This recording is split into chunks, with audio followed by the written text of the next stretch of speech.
So today we're going to review combining like terms and distributive property, which you know well, but the more complex we make the problems in algebra, the more common errors pop up. So we're going to kind of go over and talk about the common errors, so hopefully we don't have that problem going forward.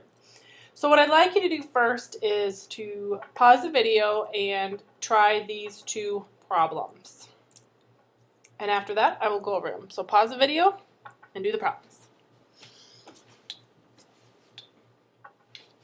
So combining like terms, remember when I first introduced it to you, you probably, we did the triangle, square, circle thing to keep things organized. And since this problem is that long, I'm going to do that to keep myself organized and focused. So first I'm going to look for all my x terms. I have 3x, and I have opposite of x and positive 13x. Make sure you're taking into account the symbol, whether it's positive or negative. And now I'm going to look for my xy terms and put a box around those. This is negative 10xy, positive 5xy. And then my constants, you could triangle them or leave them or whatever. So now I'm going to kind of, since it's so long, I use the commutative property to rearrange them. That way it's a little easier. It's going to be 3x, so I can put them next to each other. Minus an x plus 3x minus an x plus 13x. Again, the more you can keep organized, the better off you'll be. All those go together, and then I'm going to have plus 4xy and minus 10xy and plus 5xy. And then my constants, plus 5 and plus 10. So notice I left a gap between them because I do everything in my power to stay organized because otherwise, I mix things up. So that's kind of why I left the gap. So I'm thinking here I've got 3x, a negative 1x, and a 13x. So 3 minus 1 is 2, plus 13 is 15x. Now on to the next one. I have 4 and minus 10, so that's negative 6, plus 5. So negative 6 plus 5 is negative 1. So I'm not going to write the 1 because it's the identity. So minus xy. And then I have just positive 15. And you've got your solution. There's nothing else you can do to simplify that. Okay, now trying the next one. There's something in here that is hidden, and a lot of people miss it because it's just not something we run across till algebra class so often. You have to be careful when you're reading this. It's negative 5 minus 4 times the quantity x plus 3 plus 2x. So it's minus 4 times the quantity. So it's subtract this whole thing.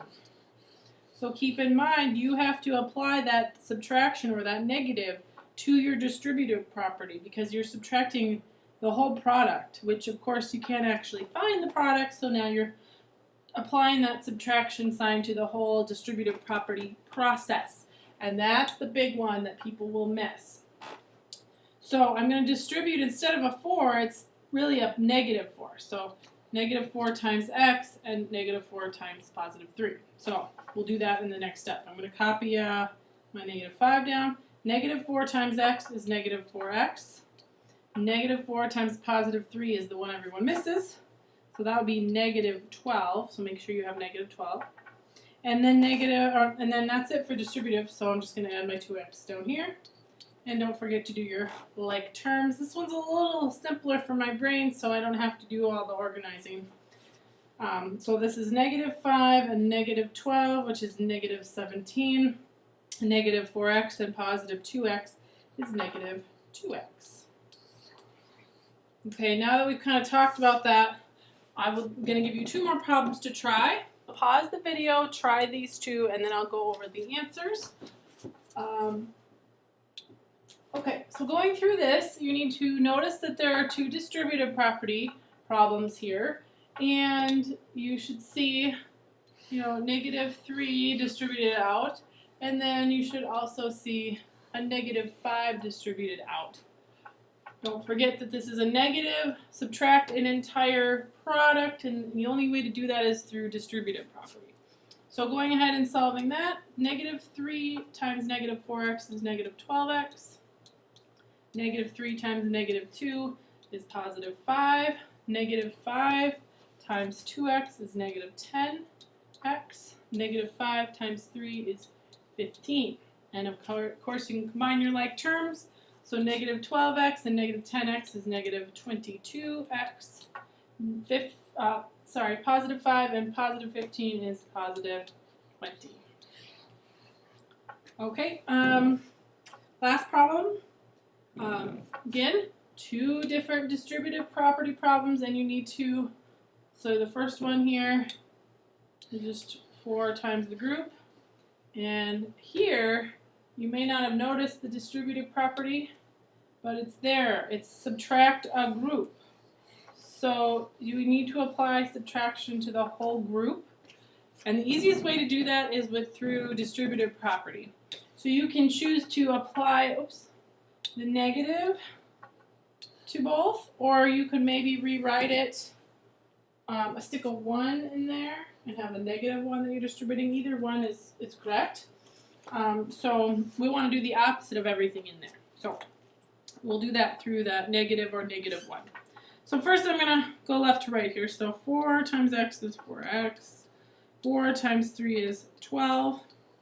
And then don't lose this. This is the opposite of 3, so negative 3. The opposite of 5x, negative 5x. And then combine your like terms. So 4x minus 5x is negative x. We don't need the 1. And then 12 minus 3 is positive 9. Okay, all the problems on your homework are meant to have little errors. They're all problems with common errors, so make sure you are focused, careful, and it's okay to make mistakes. I'm putting them on there so we can focus on where the mistakes could happen. So today they can happen, and the rest of the year they do not happen.